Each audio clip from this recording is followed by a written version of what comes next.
shifted away. Sean didn't realize that dark-skinned brothers can't stand in front of the light. I've been steadily trying to shift because I see y'all with these phones out here. We want you to capture as much as you can. You gotta watch for these things. You don't know that. He got light brown eyes. I want to say a quick thank you, and then I want to introduce you to someone who has made the trip, traveled down to be with me over these next couple of days as we do what we have to do to bring home this win. I'm extremely excited, obviously, to be in this race for governor, not just for myself, but for all of us. For the opportunity for the voices of everyday working people to be heard in this government again. Right now, we've got a bunch of folks in Tallahassee who are very much so disconnected from the lived experiences that you and I have. In fact, in this Democratic primary for governor, I think of the 5 of us, I might be the only one with a mortgage. Not a joke. Not a joke. Right?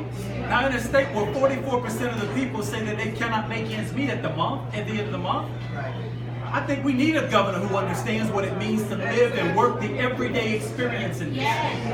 Right? We got a governor where our former felons and returning citizens are coming back home and they can't get jobs. Not only do they not have the right to vote, but they don't have the right to earn.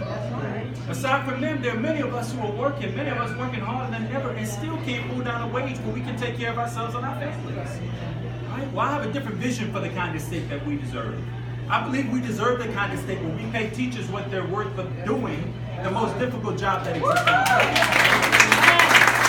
have a vision that we put public money in public schools and stop underwriting corporate profits for for-profit charter schools in this state.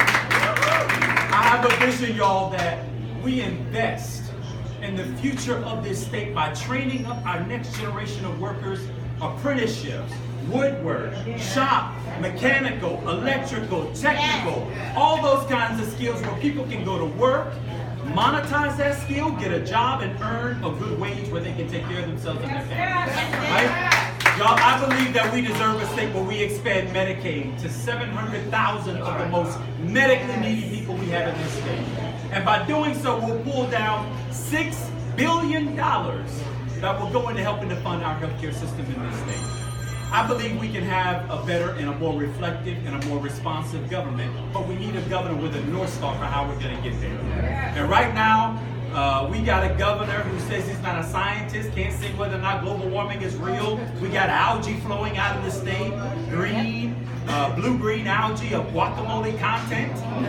We got irresponsible leadership nearly at every level, but we can have it different. But we can't have it different unless we show up and vote, y'all. Now, I was always told that if you are not at the table, that means you are likely on the menu. Right? Well, folks, it's time for us to get off the menu. It's time for us to build a table that we can sit at, that we can eat at, that we prepare a better table for the next generation to enjoy. I believe we deserve that, and I believe our kids deserve that, right? But we can't make it happen, y'all, unless we vote. So August 28th is election day. I'm one of 5 candidates competing in the Democratic primary. Sean already told y'all I'm the only non-millionaire billionaire running, right? And I always say my wife would love for that to be different, but it ain't. So she got to love me through my brokenness. But it's okay, right? Because money doesn't vote, people do. If we show up and vote, we win. I mean that, y'all. If we show up and vote, we win. Lieutenant Governor Justin Fairfax is a very living, breathing example of that as the second only statewide elected African American in the history of the state of Virginia.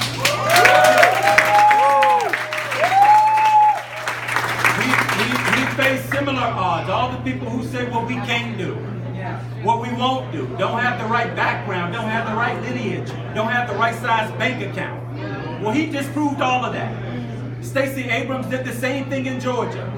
Right? Becoming the first African-American woman to win the Democratic nomination for governor of the state of Florida. And if she wins, will become the first African-American woman governor in the history of the United States. Right? This is a moment, y'all. This is a moment.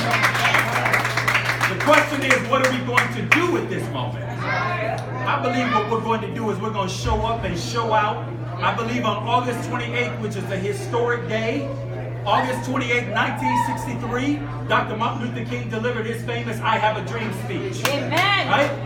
August 28th, 2008, Barack Obama in Invesco Field accepted the Democratic nomination for President of the United States. For Riviera Beach on August 28th, 2018, we have the opportunity to elect and appoint the most qualified candidate. The most qualified candidate from the Democratic side. Someone who has a lived experience that reflects your own, who just so happens to be, when we win this nomination, the first African American to lead a major party ticket as governor of the state of Florida. Now, I believe we can do it. I believe we can do it. It's not enough for me to believe it, y'all. We got to make it so. So on August 28th, we got to take our cousins, our family. My mama would say our cousins and them. Cousins plus the rest of them to the polls. If you vote early, and you get 5 of your friends to do it with you. And then on the 28th, let's leave it all on the field. None of us need to wake up saying, oh, I wish I coulda, woulda, donna, donna. None of that matters. What matters is what happens on that day, who turns out, how we vote. If we vote, we win. All right? And I want to introduce a man who knows what it means to push past the odds. A man who is making history today and who decided that it wasn't robbery to come down here and help a fellow by helping me.